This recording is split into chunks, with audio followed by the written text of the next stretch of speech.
Hello everybody. Today you're going to learn how to dispatch webhooks from your SuiteCRM system inside your workflows. My name is Bastian Hammer, your go-to expert when it comes to all things CRM, marketing automation, e-commerce and sales integration. Okay, so let's go. So I assume that you've got your SuiteCRM system set up already and you're building your processes inside your CRM, and now you've got a couple of other software systems installed in your environment, in your business, and you want to make them talk to each other.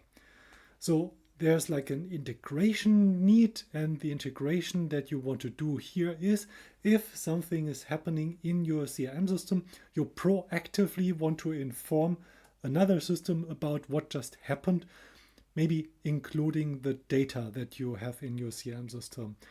So integration is a very complex topic, and this is a very key for making breaking your silos inside your business. So that is, your software will talk to each other. You don't have to start copy and pasting. You've got integrated processes, you've got integrated systems, and the data flows through your business and everything is smooth. So that's the ideal goal that we want to follow here. One option, one small part of integration will be webhooks. Check out my video on the integration and CRM systems in general. And I'm going into webhooks there as well. But now specifically I wanted to look into webhooks. When do you use this? For instance, if you have a new lead or whatever, and then the new lead came in your CRM system, but now you've got like a customer engine or maybe like a scoring system in the background, and the scoring system needs to get the information from your CRM system. In order to trigger this, the lead is coming in the CRM, the CRM is triggering the webhook or dispatching the webhook and telling the lead scoring or the scoring engine system to calculate and do the lead scoring process. How does it work? It works via a plugin that I found here. So very simple to do.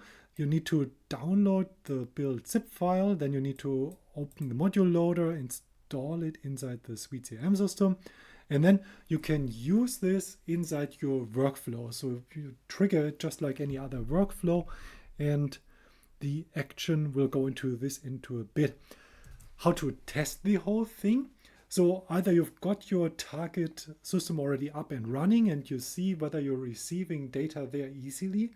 Maybe you've got like a monitoring process there or whatever, and you see when there are details coming in or payloads coming in.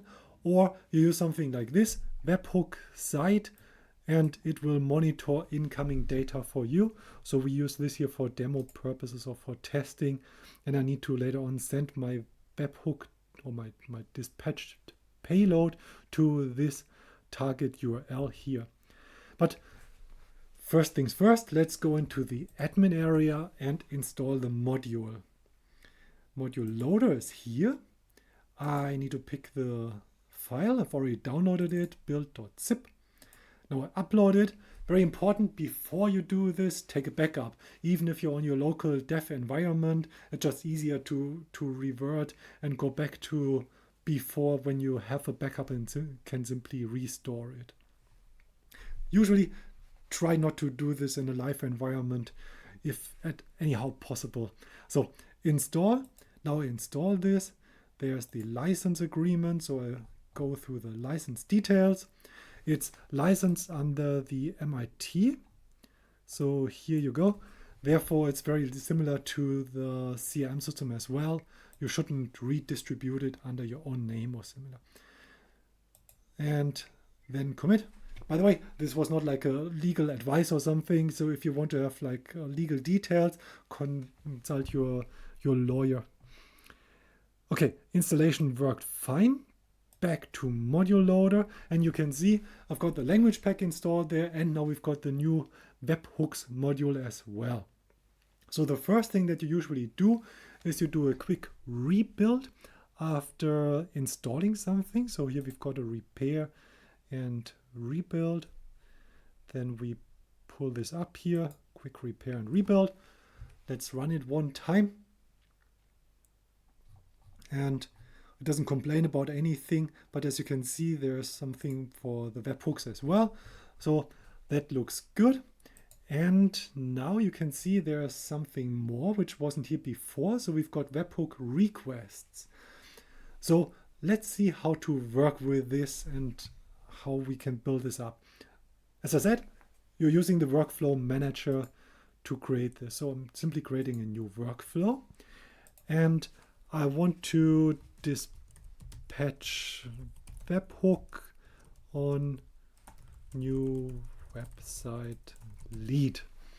So that means like if I import leads from research or whatever, I don't want to do this, but if there's a lead coming in from the website, I want to inform the system right away and do, for instance, lead scoring. So I want to run it only on save, not in the scheduler. And then on all records, yeah, well, just on new records, because updated, they don't need this anymore.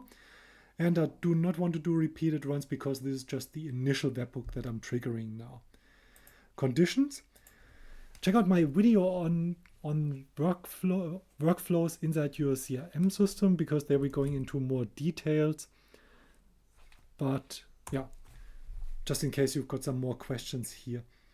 Then the lead source should be equal to value website. So I want to do it for only one channel where my data is coming in. And now comes the magic. So I've got, just as normally, my different actions. Now I'm creating a record, and I'm creating a webhook record, a webhook request record to be specific. And now I have to fill a couple of details, and those fields are pre-configured for me.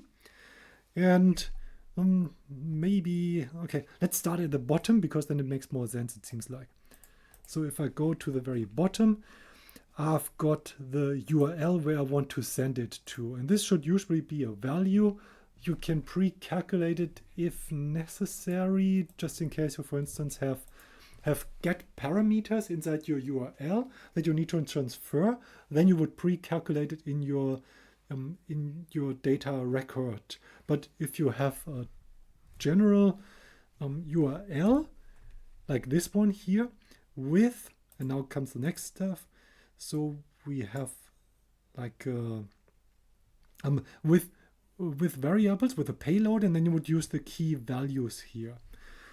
So, and then the type request would be either JSON or form data. Usually it's form data nowadays. JSON is taking over. And then the status, we need this one as well. In process or ready to send. So here we want just to trigger it right away. So then you need to configure it to switch it to ready to send. Then again, going to the very bottom. Now name, this makes sense. If you pre-calculate it, would be nice as well. So in this case, you would maybe have one specific field inside your data record where you pre-calculate this and then put the details inside. You can use a name value as well, for instance. In this case, it doesn't matter too much because we don't have different webhooks that we're triggering.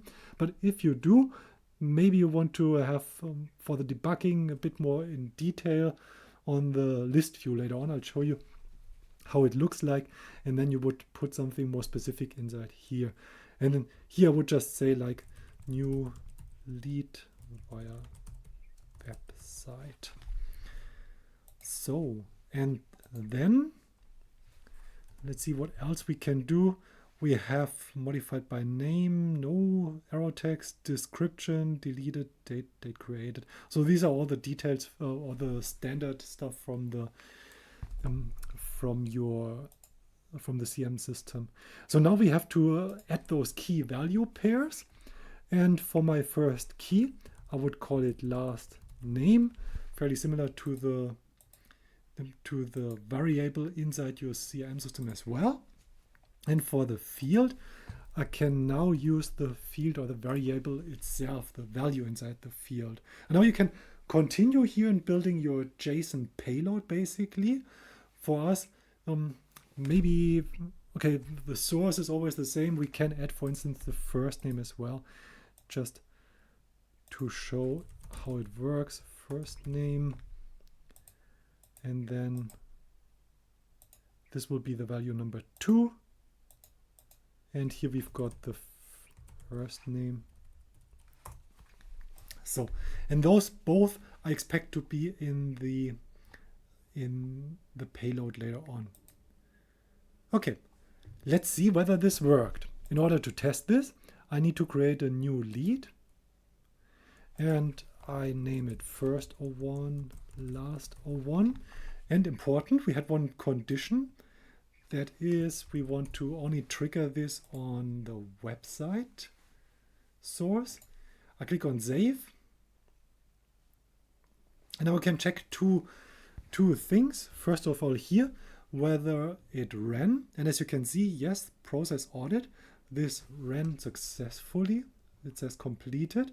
And now I can go to my admin area and I go to the webhook request. And that's a nice thing now. So now you can see we've got just like a standard list view of our webhook requests. And there you've got all the details that we just filled out. And we can see that there's a forbidden for whichever reason. 4.3 forbidden. Okay, something didn't work. I used the wrong URL.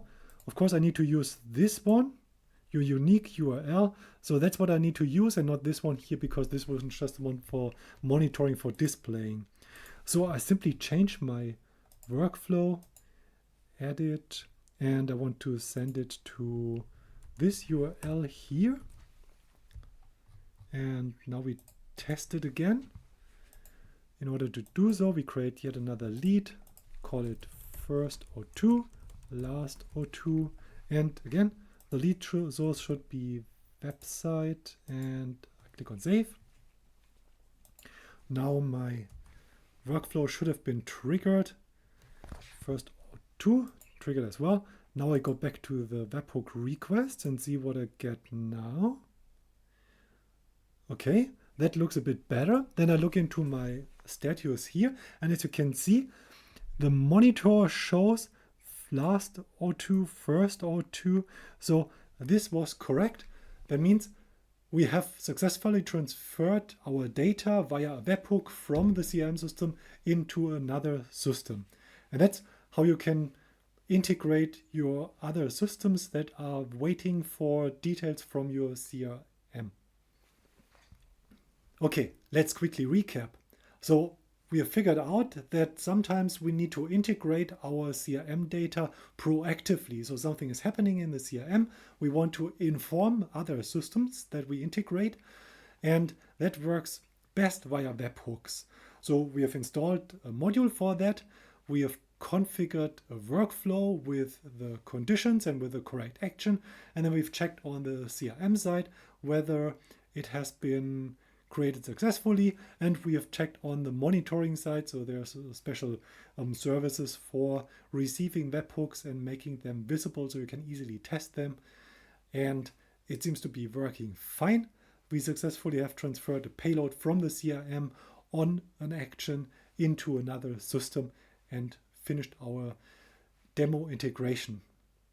Okay, thank you very much for watching. See you next time. Bye.